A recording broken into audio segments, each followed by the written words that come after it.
Bom, para a gente começar para valer, a gente vai receber uma pessoa que é desenvolvedora de games, especialista em design de interação, tem MBA em Comunicação e Marketing e mestrado em Comunicação Social pela UFMG.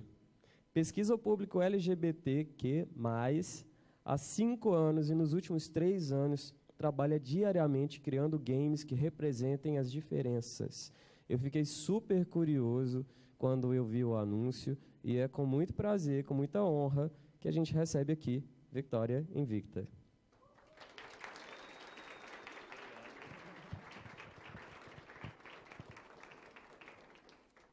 Boa noite. Obrigado pelas palavras. Eu ainda vou começar o mestrado semana que vem, mas eu já quero o meu título também muito rápido, então... Tudo bem, obrigado.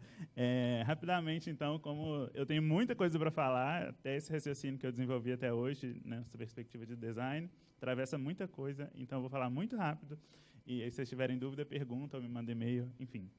Bom, eu começo, então, com estudar jogos em 2009, e era muito focado em programação, eu queria contar as minhas histórias, então eu fui para Santa Catarina e fiz um bacharel em design mesmo, e aí em 2014 eu volto, não satisfeito, ainda não gostava da minha profissão como designer, que para mim era quem desenhava, e aí eu fiz uma especialização em design de interação, e como eu trabalho com jogos independentes, ou seja, não tem ninguém me financiando, investindo em mim, eu preciso saber vender. Então, eu cheguei numa outra especialização, MBA em Comunicação e Marketing, e também eu tenho uma necessidade muito grande de pesquisar, ver o que está acontecendo e passar isso para frente, né? Eu não quero deixar um artigo lá na academia, eu preciso escrever de uma linguagem que todo mundo entenda isso. E aí eu trabalho com pesquisa. E aí, 2 anos atrás, eu comecei a namorar um menino que é analista do discurso, e aí eu cheguei lá no campo das letras, e aí eu vi que tinha tudo a ver, e hoje eu vou tentar fazer esse percurso que vem do marketing, inicialmente, até colocando aqui. Eu vou falar sobre marketing, sobre discurso e valor, para chegar no design, como que eu trabalho com design com a diferença. Rapidamente, então, eu tenho 3 projetos sozinho, que estão na Steam, que todos são alguma temática envolvendo LGBT, protagonismo LGBT. É o meu estúdio, o Maildoll. O meu público não é o Brasil. Basicamente, hoje as minhas vendas e os meus downloads vêm muito da China, da Finlândia. Do Brasil é, sei lá, 7º, 10º lugar. Não é o foco aqui. Para, então, criar esse raciocínio, eu vou falar sobre o marketing, para a gente entender que o marketing não está se resumindo mais a vendas, não é só isso, não é toma e agora vou te dar recompensa, não é assim que funciona mais, embora ainda funcione, mas não é essa mais a minha visão que eu tenho sobre. Sobre discurso e valor, e aí eu entro um pouco do design e eu mostro um case, que foi um jogo mobile que eu fiz ano passado com o meu estúdio, um outro estúdio, e alguns resultados, como que a gente trouxe essa diferença para o jogo em si. E a percepção dos usuários, porque de nada adianta mostrar um case aqui, sendo que, né, o pessoal gostou, o que entendeu? Né? Eu vou compartilhar o que as pessoas entenderam. E, por fim, o que eu aprendi trabalhando com a diferença, e só puxando, acho que uma das coisas mais importantes que eu aprendi trabalhando com essa diferença ao longo desses 3 anos aí, específico com o público LGBT. Esse ano final do ano passado, eu descobri um podcast, que é o Mamilos, e eles representam, assim, a frase deles é o que eu aprendi, resumida. Que é basicamente, meu objetivo agora, que eu estou trabalhando com a diferença, não é provar pontos. Não quero provar que o entendimento que eu tenho de gênero é o mais correto, ou etc. Mas é construir pontes. Eu tenho que trazer a minha experiência para a gente conversar, porque essas coisas estão aí, essas questões estão aí, e a gente tem que discutir, porque está acontecendo. E aí... Nossa, se eu tivesse no evento de marketing, eu ia me matar, mas eu vou fazer uns 100 anos de marketing aqui em 1 minuto. Basicamente, a gente começa, então, lá nos anos de 1900, um entendimento, né, do que é um marketing, né, como que a gente mostra valor, demonstra valor para as pessoas, para o cliente, para o consumidor. Enfim, e era muito focado no produto, né, até 1916, né, no Fordismo, começa uma produção em massa. E esse é o meu produto é o melhor, né? O meu é mais resistente, enfim, vai sempre focando no produto, só que a tecnologia vai avançando, as questões, né, o comportamento vai mudando, a televisão chega, as pessoas começam a ficar mais informadas, e aí mostrar que o meu produto é o melhor, não adianta, sendo que eu tenho um tanto de produto melhor para escolher. Né? Então, aí começa a ideia do público-alvo, né, da segmentação. Então, o meu produto é melhor para você, porque encaixa dentro dessa questão. E aí continua a evoluir, a tecnologia mudando, o comportamento mudando, a gente chega então na ideia de um consumidor pleno, né? Agora não adianta ser para mim, porque tem muita gente fazendo para mim. Então eu preciso que essa empresa prove que tem alguma coisa a ver comigo, né? Qual que é a sua missão? Por que você está no mundo? Tem a ver com o que eu acredito? Tem. Então eu vou comprar de você. E aí o Kotler agora chama, né, de um marketing 4.0, né, uma visão integrada do on e do off, porque aquela divisão de on e off não tem mais, né? E aí a gente está num mundo que é todo mundo conectado, enfim. Eu acho que a nomenclatura marketing 4.0 já é um pouco usada demais, é mais assim para vender livro, porque na realidade é um desdobramento da evolução que estava tendo, né, no marketing 3.0, de uma maneira bem genérica. Resumindo isso tudo aqui em uma palavra, basicamente, o que a grande maioria das empresas focam em fazer marketing hoje? Uma visão muito utilitarista. Eu te ensino, eu te mostro que eu existo, eu faço um marketing de conteúdo lá, 6 meses postando nas redes sociais, você aprende que eu existo, agora você vem, me procura, eu te dou uma recompensa, e aí a gente vai fazendo essa troca, né? Eu estou sempre te ensinando. Mas isso não é suficiente para N questões. Por quê? Quando a gente compra por prazer, eu acabei de brigar com meu namorado, brigou com a mulher, e aí eu não quero saber qual marca que é, eu quero gastar dinheiro, eu quero ter a sensação de estar passando o cartão para gastar dinheiro. Mesmo que eu compre 10 passagens hoje no Maximilia e daqui a um mês eu cancele todas. Eu quero ter essa satisfação. Eu passei o cartão e gastei dinheiro. E aí, como que a gente vai entender isso, né? Como que esse marketing utilitarista vai entender esse consumo que é baseado no prazer, né? E também uma outra questão que a gente tem muito hoje recorrente, e por status. Eu entendo que o meu iPhone e o meu Samsung funcionam da mesma forma, me atende do mesmo jeito, mas tem um status atrelado a ter o iPhone. E aí eu não estou comprando porque seu produto, a utilidade dele é muito melhor. Eu estou comprando porque a sua marca se posicionou de uma maneira, né, que eu percebo que ela é muito melhor. E aí, o que eu quero chegar nessa discussão? Que, basicamente, a gente tem que entender o consumo por uma outra perspectiva. O consumo, ele é compreendido como um código de classificação social, né? Se você entra numa loja que vende determinado tipo de produto, faça uma leitura de você, né? Eu consigo ter, mesmo que seja estereotipada, eu consigo entender, basicamente, o que você pensa, né? Hoje a gente, né, tem o partido político que você apoia, eu consigo dizer pelo que você compra, né? A gente está mais ou menos assim. E aí, a gente, tendo essa ideia de que o consumo nos posiciona, como que ocorre esse posicionamento? Através do discurso, né? Discursivamente, a gente vai fazendo esse posicionamento de marca, né? Através do design, enfim. E eu entendo, então, que o discurso é um modo de ação e de representação. Né? A roupa que eu visto representa alguma coisa, a maneira que eu ajo representa alguma coisa. E nós, designers, né, é uma forma que a gente tem, então, de criar algo que represente a ideia de alguém, a nossa ideia, os nossos valores, e também que as pessoas podem agir sobre o espaço, sobre aquela solução que a gente está propondo. Certo? E aí, quando a gente, então, está falando de discurso, de diferença, um case muito claro assim, do mercado que a gente tem, é o case, né, da Pablo Vittar. Até 2015, basicamente, não se falava muito em representatividade drag. Ninguém nem sabia direito o que é drag queen, né? Está lá na boate.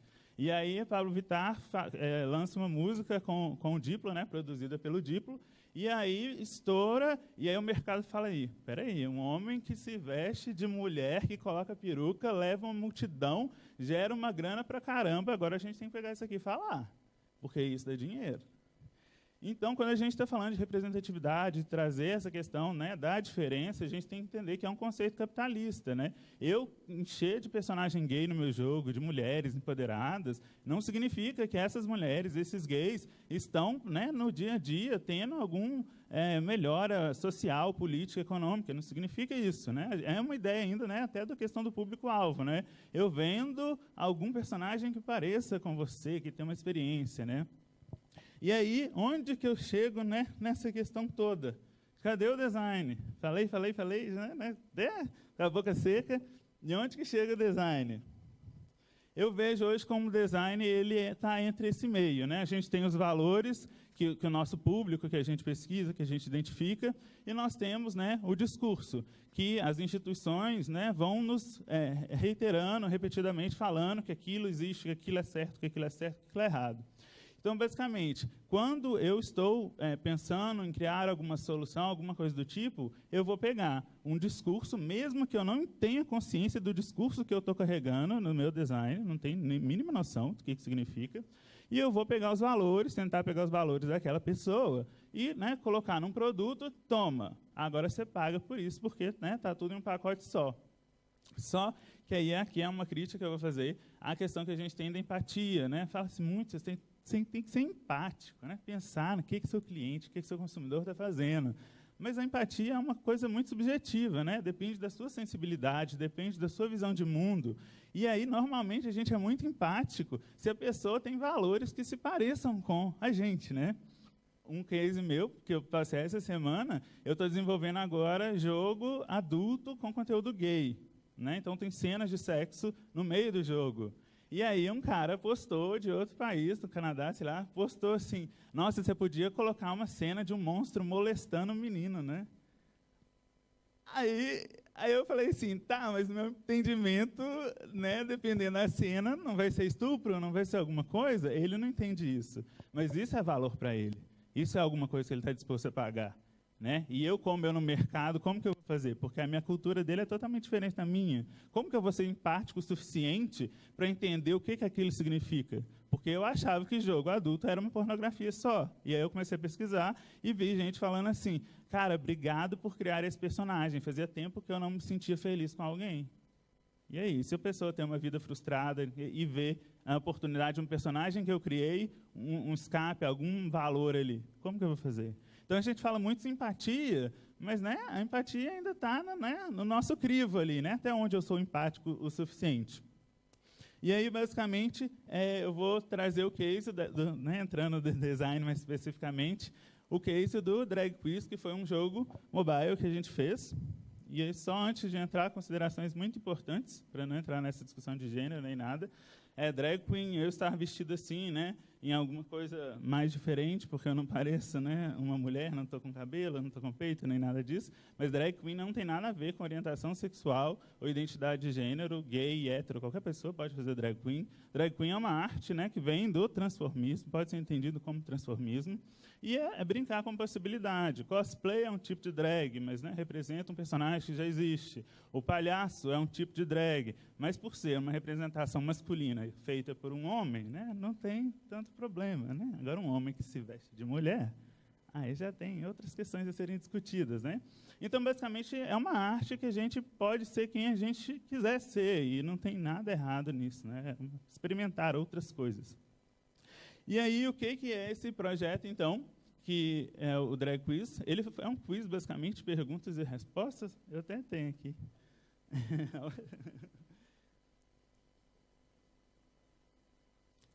Ele é um jogo de perguntas e respostas. Ele é uma IP de terceiros, ou seja, uma propriedade intelectual dos outros. E é baseado num programa, uma série que tem mais de 11 temporadas. E tudo vem de lá, basicamente. Focado em garotos gays de 18 a 24 anos. É free to play, então a única monetização que a gente pensou e executou em tempo hábil foi a questão de ver vídeos para ganhar mais chances. Ele só foi disponibilizado no Brasil, só tem em português. A nota dele hoje é 4,2 na loja. Ele foi feito em basicamente 8 horas de desenvolvimento. Arte ao custo zero, porque a gente pegou a arte dos outros e falou, vamos ver o que vai dar, porque se der dinheiro a gente faz uma arte nossa. Foi bem um protótipozão mesmo. E a gente conseguiu, até mais ou menos até hoje, tem uns 1.200 downloads. E, para ficar mais fácil de entender assim, o que eu estou falando, eu vou mostrar uma das últimas versões aqui que a gente tem. Basicamente, então, você baixa. Isso aqui, eu vou entrar em Futui, não sei se vocês trabalham em jogo, aplicativo mobile. Não tem, acho, na maioria. Né? Mas, enfim. Isso é uma outra categorização que a gente fez. E aí vão vindo as perguntas. Tem um estalinho na hora que você clica, que eu vou comentar dele depois.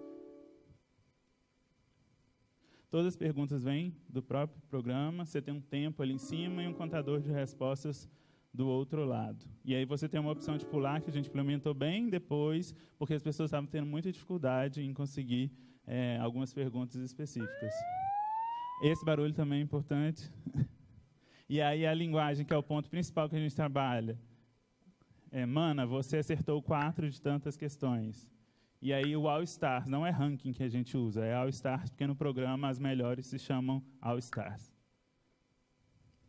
E aí bem simples, bem... E aí também para ver vídeo, Mana, ajuda a classe C a subir. Não...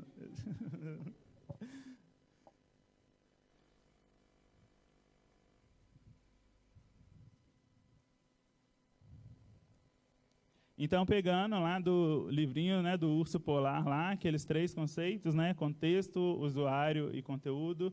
Em relação ao contexto que isso foi produzido, basicamente o objetivo principal era validar público. Existem pessoas interessadas em consumir jogos com temática de drag queen, ou não?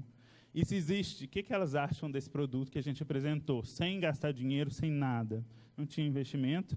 A IP de terceiros, como eu falei, o tempo de desenvolvimento super limitado, não tinha tempo de inovar tecnicamente, pensar um design ultra maravilhoso, nada disso. Tinha que ser o básico para a gente ver a diferença, trazer isso, essa temática, esse tipo de conversa, esse tipo de as nomenclaturas que a gente está usando, isso funciona ou não funciona? Era basicamente essa ideia. Então, não tinha diferencial técnico nem artístico. Os usuários, então, de outras pesquisas também, eles gostam de jogos com personagens fora do padrão, era exclusivamente Android, então, Android, como a nossa administração era free-to-play, eles não podiam gastar ou não tinham interesse em gastar com jogos. Eles tinham que ter Facebook, não tinha como logar no jogo se não tivesse Facebook, porque a gente queria os dados das pessoas, precisa saber quem está acessando, quem paga ou tem pelo menos interesse nesse tipo de conteúdo.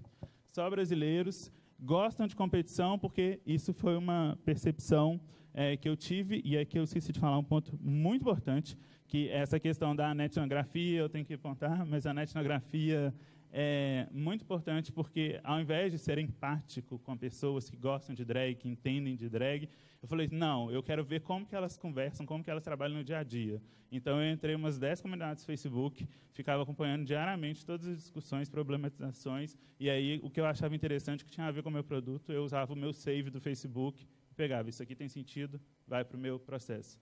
Então, foi tudo baseado mais em netnografia e também em algumas coisas que eu percebia no sentido assim como espectador do programa. E se informavam sempre dos jogos através de blogs específicos ou grupos no Face.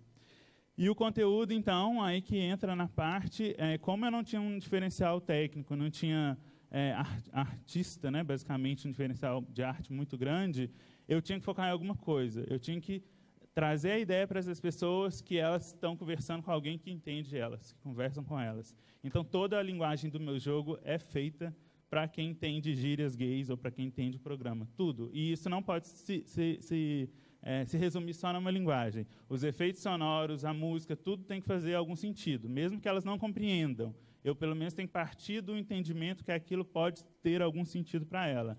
Então, aquele clique, barulho do clique, não é um barulho de clique... como que fala? Qualquer, assim, né? Não é um free. É um estalo que uma participante do programa faz com a língua e é o barulho do clique. A sirene, quando ela erra, é um chamado que tem dentro do programa. Então, tudo isso eu tinha que pegar no que tinha sentido para essas pessoas e eu tenho que trazer isso porque eu não tenho diferencial técnico nem artístico, né? Então, eu preciso trazer essas pessoas para perto de mim de alguma maneira. A Futui, que eu falei, eu acho que jogo mobile, aplicativo mobile, não tem Futui, né? Futui é a primeira experiência do usuário. É como se fosse um tutorial na prática, né? Normalmente o aplicativo já pega e você se vira, né? E aí a gente trabalha pesado com a arquitetura da informação, né? Em jogo, quando tem muito conteúdo ou muitas features, muitas funções, a gente tem a Futui, que a gente vai disponibilizando aos poucos os comandos, né? Agora você fez isso, para você ter chance, funciona aqui. Para fazer isso, é aqui. E aí você vai disponibilizando, e essa Futui é o principal ponto, porque o sucesso de um jogo basicamente está ligado a ela. Se a sua Futui demora, por exemplo, entre 4, não sei se os dados são mais esses, mas entre 5 a 9 minutos, a chance de retenção no seu dia 7 é de 30%. Se ela vai de 9 a 15, aí a sua retenção é altíssima, porque você fez alguém parar no aplicativo ali para jogar durante 14 minutos. E foi a primeira experiência, ele nunca viu aquele jogo, foi a primeira experiência. Então, a Futui é um processo que a gente faz, né? Literalmente, a gente faz pega a interface pronta, final, e vai fragmentando ela em vários passo a passo.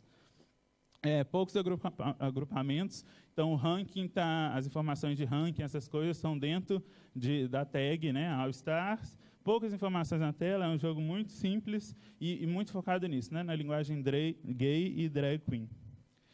E aí, antes de chegar nessas constatações, eu olhei o que tinha no mercado, peguei como referência o jogo Perguntados, e aí vocês olharem lá, né, as próprias nomenclaturas são tudo muito genérico, né, jogar agora, responda a pergunta, assistir vídeo, são comandos bem precisos, mas não trazem um valor, né, na linguagem mesmo, né, é só mostrar o que você tem que fazer, bem objetivo, bem na visão do marketing que a gente estava falando antes, né, faça.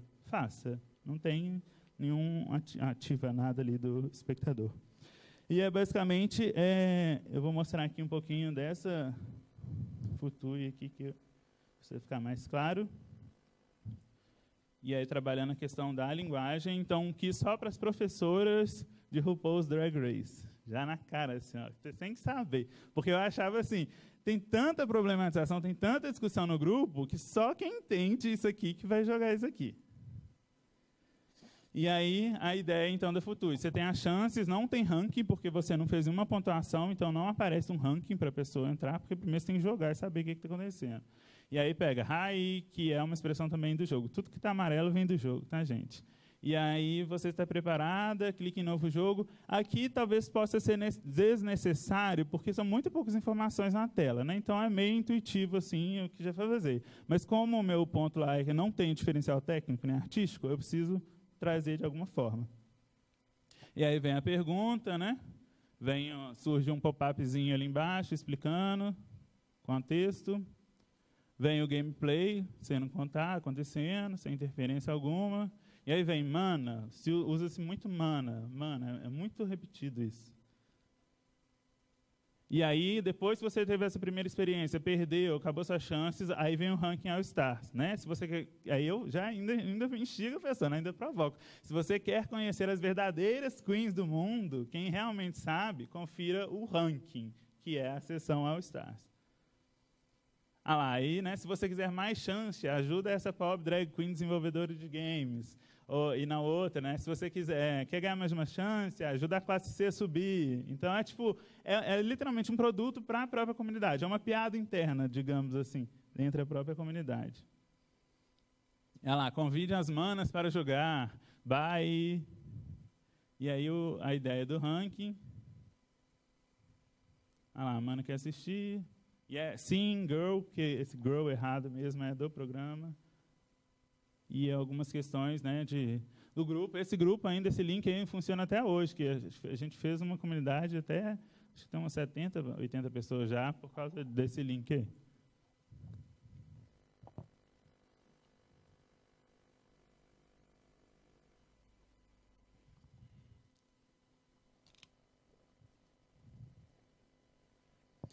Aqui só algumas pontuações, né, aquela questão da mana ali.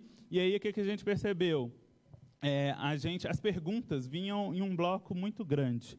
Num bloco muito grande, assim, eram 150 perguntas que em 3 horas que a gente lançou o jogo, umas 10 pessoas já falaram assim, acabou! Eu falei, cara, entre 150 perguntas, vocês já sabem todas?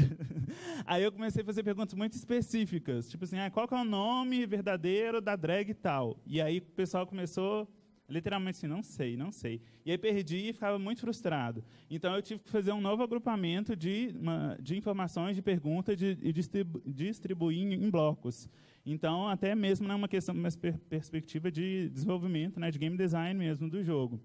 Então, aqui vem as perguntas muito simples. Quem venceu tal competição? Quem fez isso? Quem fez aquilo? E, a partir do que você vai avançando, vão liberando outras questões. E uma percepção que tive aqui também foi que eu achava, inicialmente, pela etnografia, que as pessoas queriam mostrar que sabiam mais. E a ideia não era essa. Elas queriam mostrar que sabiam mais na rede social, mas no jogo elas queriam mostrar que sabiam mais para elas. Então, eu tinha a sensação para elas que elas estavam progredindo, e não que elas estavam competindo com os outros. E aí, resultado, a gente fez 2 vídeos no Facebook de 15 segundos e em 2 semanas foram quase 850 downloads totalmente orgânicos, das pessoas irem falando, passando para frente. A gente fez uma comunidade rapidamente com 50 pessoas, né, logo nesse início, tivemos feedbacks do jogo, porque as pessoas que testaram, eu mandei um formulário, que adoro formulário, adoro pergunta aberta, adoro analisar um textinho, e também foi uma oportunidade para validar novos projetos, porque as pessoas que estão lá ajudam, né, o que achou, o que não achou, enfim, foi uma percepção em relação ao mercado. E aí aqui algumas frases, né, que os próprios jogadores, alguns responderam para a gente, né? Gostei muito do excesso do uso do termo humano. É um jogo bem intuitivo, bem direto e conhecidíssimo como As Noites de Paris. Mana, tá indo muito bem. Aí vai dando sugestões, né? Mas está lindo. Então, basicamente, são o recorte. O que eu estou trazendo de diferencial, essa representação da diferença está na linguagem, e isso é o que eu queria saber. Foi um ponto importante para essas pessoas. Ah, me diverti muito, né? Pisa menos, caralhão. Enfim, é o que eu falei, é uma piada interna e não trazendo nada tecnicamente novo ou artístico, mas trazendo uma linguagem mais direta, nomenclaturas mais específicas daquela comunidade. E aí, questões muito importantes, né? 87% dos respondentes discordam da afirmação, ou seja, não ficaram sem saber como jogar, né? Foi um processo muito intuitivo. A linguagem do jogo me divertiu, 75%. Então, para mim, isso é ótimo, porque eu como profissional, agora sozinho, que não tenho capacidade técnica e artística para fazer um jogo diferenciado nesse sentido, a linguagem me divertiu muito. Então, já é um apelo maior que eu tenho, né, de conversar com essas pessoas. 37% concorda, eu concordo completamente que a música da tela inicial lembra um problema, foi baixo, eu achei que seria mais alto. E a questão do ranking, que eu falei, que foi a percepção que tive depois. E nessa jornada, então, né, fazendo esses projetos e trazendo um pouco da vivência que eu estou tendo desses outros projetos, uma coisa que eu vejo muito é a questão assim, porque né, agora nós vamos dar voz para os negros, para a comunidade LGBT. E aí, dar voz, ao meu ver, já é um problema muito grande, porque como estou na linguística, dar voz, você já parte do pressuposto que aquela pessoa nunca teve, né? E todo mundo tem voz. Se eu quiser ir ali gritar, fazer o escarcéu, alguém vai saber que existe, né? Então, se a gente está falando uma visão assim, mais ampla, né, a mídia não está dando voz, a mídia dá visibilidade ou não àquilo que atende os interesses dela, né? Então, se estou trabalhando com a diferença, ou focando em representar a diferença, eu não estou dando voz a ninguém. Eu estou, no mínimo, dando mais visibilidade que aquela pessoa, às vezes, não conseguiria ter. Grupos marginalizados não procuram necessariamente por uma obra-prima, né? Vocês viram, não tem tecnicamente nada novo, inovador, mas eu consegui uma proximidade por compartilhar a minha experiência, o meu interesse com outras pessoas. E se eu compartilho isso, se eu gero essa identificação através dos valores, do discurso que eu trago naquela materialização daquele produto, enfim, do que eu estou propondo, eu vou ter responsabilidade. Agora as pessoas conseguiram meu Instagram e já apareceu gente assim, você não vai lançar o próximo jogo, não? Calma, né? Preciso desenvolver. Vamos com calma. E aí, por fim, a questão, de novo, só para fechar, da empatia. Talvez empatia não seja suficiente para trabalhar com a diversidade humana, né? Porque a gente parte sempre do nosso crivo, né? O que eu acho empático, ou até onde eu posso ir minha empatia. E aquela ideia, né, de lugar de fala é muito válida, embora o contexto, a gente está vendo uma banalização disso, que parece assim, lugar de fala é encerrar a discussão, né? Eu vivi isso, eu que vou falar. E eu acho que é exatamente o oposto, né? Você tem a experiência daquilo, eu às vezes posso ter um conhecimento, ou vamos discutir para que a gente pode, que conclusão que a gente chega, que a gente pode tomar. E aí, se a gente está fazendo como designer, querendo projetar alguma coisa para alguém, talvez parar um pouco de assim, vou ouvir o que a pessoa está falando. Não, vem para cá, vamos fazer, faz comigo. Porque aí você vai saber me direcionar naquilo que eu estou em dúvida, né? Porque senão eu vou trabalhar um momento específico e o todo, na hora que tiver em outro contexto, que estiver acontecendo mais coisas, mais influências ali, eu não atendi. E fica uma coisa muito falsa. Então, ao invés de sermos empáticos, vamos trazer pessoas diferentes da gente, com visões totalmente diferentes, dentro de uma conversa sadia, né, de um diálogo, para a gente propor alguma solução que consiga, né? A gente consiga resolver o problema de mais gente. É isso. Muito obrigado. Dá tempo para pergunta? I've made my decision. Shantae, you stay. Para quem conhece o RuPaul's Drag Race aqui? Ah, que coisa maravilhosa. Para quem não conhece, é um reality show de drag queens que conquistou não somente o público LGBT, mas tem muita gente hétera, aí muita gente hétera cis que está curtindo. E ele ajudou, assim como a Pablo Vittar aqui no Brasil, a transmitir mais sobre a cultura drag. Achei sua apresentação maravilhosa, trazer realmente a aplicação e desenhar e criar para a diferença, né, com essa responsabilidade. E a gente tem, só confirmar com a Ju, são 10 minutos para perguntas cada pessoa? Pode? Tá. Por favor, gente, compreensão, tô brincando. Alguém quer fazer pergunta? Gus, vamos lá.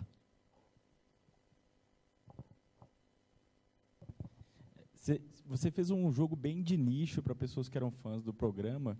Eu queria saber se você tivesse feito, não usando a linguagem que você usou de mana e tudo mais, mas ainda assim com perguntas relacionadas ao programa. Se você acredita que seria tão bem sucedido ou se teria um resultado diferente.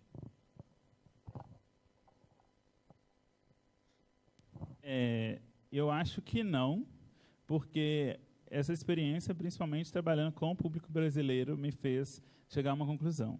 Nas redes sociais, a comunidade LGBT em específico problematiza muito, fala muito, mas na hora, mesmo que seja de graça, é muito pouca conversão. Falando em números, é muito baixa a conversão. Então, não sustentaria, e eu acho que é um programa extremamente nichado, para eu chegar a essas pessoas, héteros ou qualquer pessoa que está consumindo isso, ia ser um trabalho muito árduo. Então, eu acho que é muito difícil, porque falando em números mesmo, em conversão, é muito baixo. Em relação a festa que foi feita, ao mais de 100 comentários em cada post, uma falação e pessoas...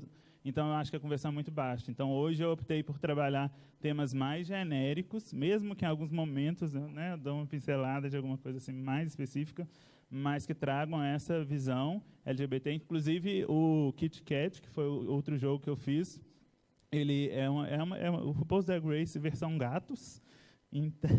E ele foi lançado, ele foi traduzido, e ele foi lançado no mundo, e os meus maiores acessos... que é o segundo ali. Os meus acessos vêm muito da China. Eu nem sei se na China eles vêm RuPaul's Drag Race. Mas o apelo artístico né, enfim, eu acho que a temática é algo que atrai muito, mas em número de conversão eu achei muito baixo. Eu acho que não rolaria. Seria mais um trabalho de fã, assim. Embora tenha outros jogos assim, né? Tem outros produtos na Google Play que trabalham as músicas de RuPaul's Drag Race. E aí tem tipo 100 mil downloads. Então, não sei, eu acho que precisaria aprofundar mais assim, estratégias de como chegar a esse pessoal.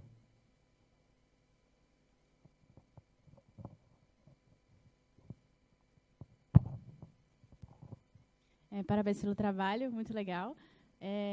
Eu queria saber como que você faz quando você lida com uma coisa que esbarra nos seus valores e como que foi... Hoje você tem um poder, né? Você tem uma indústria de jogos, sei lá, tem uma empresa que faz jogos, então você lidera, assim, mas até você chegar nesse ponto, devem ter tido projetos que você não concordava. Como que você lidou com isso, ou como que você passou por cima disso, não sei. Conselhos.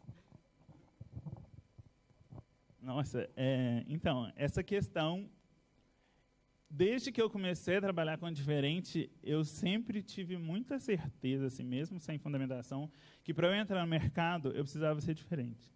Eu precisava de alguma coisa diferente.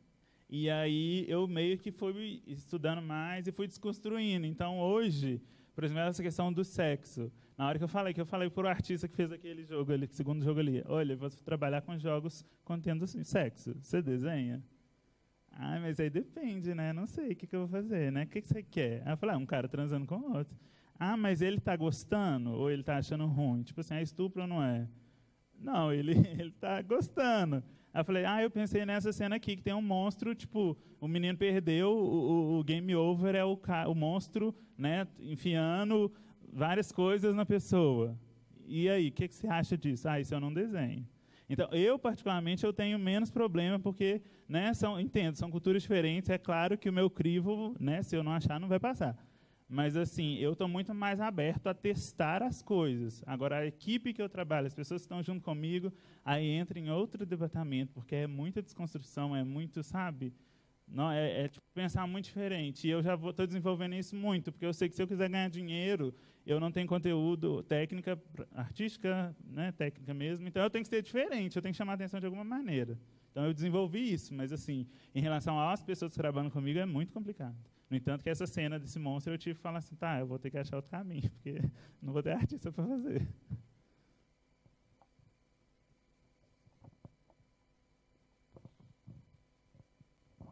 Quais são os canais que você usou para fazer a divulgação dos seus jogos e qual que é a forma de monetização que você tem? Esse foi todo no Facebook e ele era free to play, então era só vídeo. Aí a gente conseguiu uns 10 mil vídeos. E aí, quando você vai ver o vídeo no Brasil, o tier dele é baixíssima, custa, sei lá, 60 cents. Como que eu pago? Entendeu? Não dá para viver com 60 cents, desculpa. Aí eu falei, não vai rolar. Se isso desperta tanto interesse, eu vou fazer um produto fechado. Aí eu mudei para um modelo premium. Então agora você paga, você joga. Entendeu? E aí agora, no computador, que tem mais pessoas pagantes por jogos, hoje eu faço, por exemplo, aquele Yukis ali, eu estou fazendo um RPG Maker, e aí eu entrei em contato com a maior plataforma de jogos adultos do mundo, em inglês, e eles, tipo assim, manda que nós queremos, nós estamos desesperados atrás disso. Então, a maior plataforma de conteúdo do mundo tem 7 jogos com sexo entre homens. E tem milhares de jogos de mulheres. Sexo hétero, mulheres, lésbicas. Então, será que não existe um mercado, né? Então, eu vou tentando sempre no diferente. O que está acontecendo? Por que isso não funciona? Eu vou pesquisando, e aí hoje eu opto por premium. Você paga, você joga tudo, porque senão eu não consigo monetizar. Aquele primeiro ali foi também no RPG Maker, eu fiz tipo, em 10 dias, coloquei no Steam, e vai dar uns $100 agora. Tipo, eu estou vendendo $1.